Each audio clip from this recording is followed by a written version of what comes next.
Here with head coach Jeff Knarr of the Kings football team, and every Thursday at 11, Jeff Knarr coach show. And coach, we appreciate you taking the time as always to join us this morning in anticipation of this weekend's game against Albright here at home. And but before we do that, we want to look back at last weekend's game, a road loss at Stevenson. Just talk about how you thought the team played and some positives out of that loss. We played hard, and they were resilient. From that standpoint, and we're battling and finding a way through as we were banged up from that deal. And then we talked about the next opportunity for guys to step up, and it's their turn to to play, and then to prepare themselves for the opportunity. And so a lot of young guys got in there and played more than they've had, and I thought they did some really good things there, which overall increases our depth, which is huge at the end of the season. So looking to get some of those guys back to get healthier. But then with those guys playing, you have some more. You had questions, and now you get some answers because guys filled in and did some good things from that deal. And then looked at it that we just kind of some opportunities to make plays, whether it was a big play or just a play to move the chains or a play off the field. At the end of the day, they made more of those plays than we did. But we were hanging around with 2 minutes to go in the third quarter. We're going for a 2-point conversion to make it a one score game from that deal. So kind of build on that, continue to get healthy, and then work on find ways to make some plays, big plays, and then just make plays to move the chains or get off the field or put somebody behind the chains. Coach, you've got 3 games left, 2 at home. Obviously, how do you stay kind of goal oriented towards the end of the season? Looking back and taking stock throughout the year right now, but then also trying to keep it perspective as to what you're trying to do at towards the end of the season. It kind of starts how we talk to our kids from the get-go. It's just about every game. That's just the focus is on that game. So you're never looking ahead to anything. We don't spend a whole lot of time looking back. You try to learn on it and you move on to the next game, and then talk about what they need to do to get that win, and then the importance of that. So it's hard to win just one game. All your attention's got to be on that week if you're gonna get that from there. So it keeps the kids in the moment. And I think if they're in the moment, then they're focused and want to do well and they're practicing well, and they still have a lot to play for. Here from that deal. Like I said, if they get a win on Saturday, then they get the 5, and one of the goals is down the list. But obviously you want to win as many or more than you lose, and that secures that, which would secure the legacy of the senior class of never having a losing season.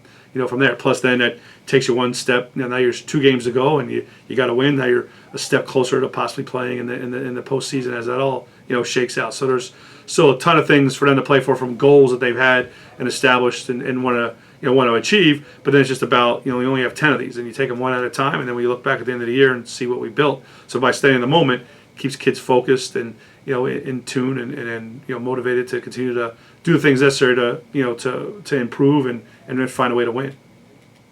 Coach, look at your schedule right now. You guys are undefeated at home. You're 3-0 this season at home, and obviously it's comfortable playing in your home stadium. But what do you think has stuck out about you about this season, about the team, how they've played at McCarthy?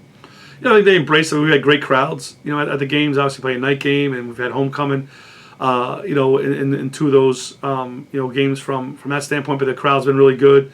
So they kind of embrace that feel. And it is comfortable at home, and they understand that really if they want to be a good team, it starts at home. Like you got to be able to win at home, first and foremost, and then learn how to win on the road when you go and travel from that standpoint. So they've been focused at that, and then the comfortableness of home, the familiarity, the routine, has all been good. But then again, we've had great weather at home on the 3 games, and it's brought even the non-homecoming game was a good crowd, and the crowd is into the game, and I think our kids be able to feed off of that and that energy, and and they've played well and found ways to get those 3 wins. Coach, for the first time ever, actually, and I did some research on this, but first time ever, and I talked to equipment manager Pat, and he said that this is the first time that you guys are ever going to wear red tops with white pants ever. So how did you guys land on that combination, at least for a varsity game? He said they have one in the JV. So how'd you guys land on that color combination this weekend? Well, because we have the 3 pants, and I was looking at increase the combinations because the kids like that from a recruiting swag type of of a deal. But our old jerseys were all gold and red. There was no white in it, so the white pant kind of. I'm not a fashion person at all, but to me it didn't look good. So I'm sure then that a person that knows it's not going to look good at all. So then we got the new home jerseys. We made sure to try to have some white in it to accent the white pant to possibly wear them at home. And then our gold pants are the oldest pants that we have out of the three, and they've kind of shelf life is rapidly coming to an end from there. So our kids aren't like them, and there are there's more issues with the gold pants than there are solutions from that deal. So asked around, and and Amy Kowalczyk, who's a fashionista, she kind of gave her blessing, and then the single digit guys did it, and because I was still not sure, but I thought there was enough white in there to pull it out. It's considered the gold pants. The kids kind of don't want to wear them anymore. They don't fit as well as the white and the red, so we think it will look okay, and move forward from that deal. I'm just saying, maybe a black set at some point, maybe. That's higher above my pay grade. I think someone's got to okay the black uniforms. Well, we'll see. We'll see if we can work that through. Coach, you guys got an Albright team that's still looking for their first win this season, but a team that has been in almost all their games this season has been right there. They're fourth in the league in passing. They really like to throw it around. How do you guys prepare for a Lions team that obviously is going to be hungry to get a win this weekend? Yeah, you see on film they do a lot of good things, and sometimes like the ball, and we had it, when we first got here, and we're building and growing, like it just never seems to bounce your way, and that's kind of some of the things there. They have some bad hard luck, bad luck on certain things, or the ball's on the ground and it just doesn't bounce to them. It goes to the other side. But they do a lot of good things. I mean, their quarterback, he's one of the toughest kids I've seen play quarterback. I've seen him take some huge shots and deliver the ball on time and accurate from that standpoint. They graduated a great receiver, but then they have sophomore the Zayner kid who's doing a really good job throwing the ball. Both of the running backs run hard. They have some experience, and they have some youth on the O-line, but they have some size, and they move well. So again, they move the ball, really well, from that deal. And then defensively, they're flying around. I mean, they're a little bit young, a little more young on defense. With some older guys. Older guys are playing well. They're aggressive. They're sound in their schemes, and they want to be physical. At the point of contact. From that standpoint, and they've always traditionally been one of the better. Well coached, special teams, in the conference from there. I think they have some kicking issues. I mean, their quarterbacks doing kicking for them and punting, and they do much better.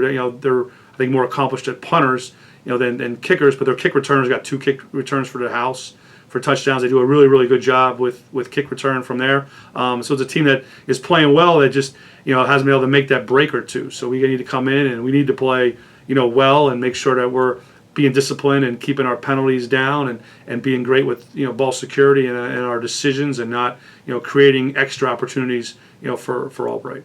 I mean, you guys have done a really good job with. You talked about ball security. Not many fumbles this year at all. Knock on wood. Coach, you talked about it a little bit, but they've only attempted one field goal. Albright's only attempted one field goal this entire season. They lead the league in fourth down attempts by far. It's not even close. How do you prepare your defense mentally, knowing that you might have to get off the field on third, and then also possibly on fourth down? Yeah, and we practice those situations and some things that good that we do, and I start telling them that once I get to a certain point inside on the plus side of the field, it's going to become 4 down territory for them from there, and then also they have the ability then to line up and an offensive formation and then quick kick it with their quarterback or run fakes which they've done. There with their quarterback from that deal. So our defense knows that, they got to continue to do well on third down, but then line up and play an extra down. Because that's, they're getting down there. And Wilkes, they were, pretty close, and they had to go for it on fourth down. And one time they didn't get it, one time they did get it, from that standpoint. So, when they don't have, they need to be close to kick field goals or they can't do the field goals, and they're going to put their offense, on the field. And then, that helps them too with, options in their play calling, because then when you got 4 downs to do it instead of 3, you don't necessarily be as productive on. You can have a down that doesn't maybe go well and still have 3 downs, to get the first down. So our kids have got to be, on point and know, when they get inside the 40, they got to start getting mentally, ready. And we're practicing that it's now 4 down territory for Albright.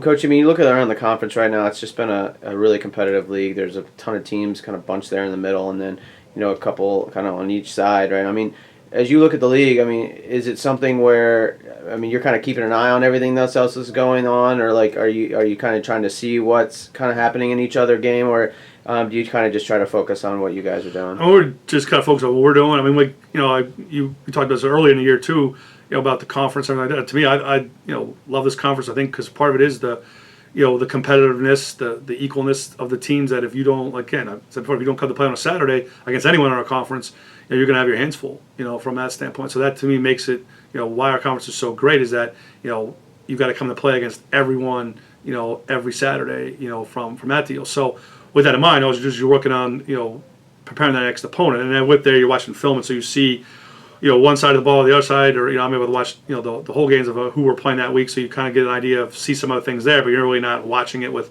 an attentive eye on what they're doing. And then some teams you never really see till the week of, you know, you play them just the way the schedule falls or who they're playing as you choose to break down, but it's pretty much just locked in on, you know, the team week and week that we're playing, knowing that, you know, every week, you know, you're playing another team that is, you know, just as good as you, and then you got to go out and execute and make sure things go right to come out on top.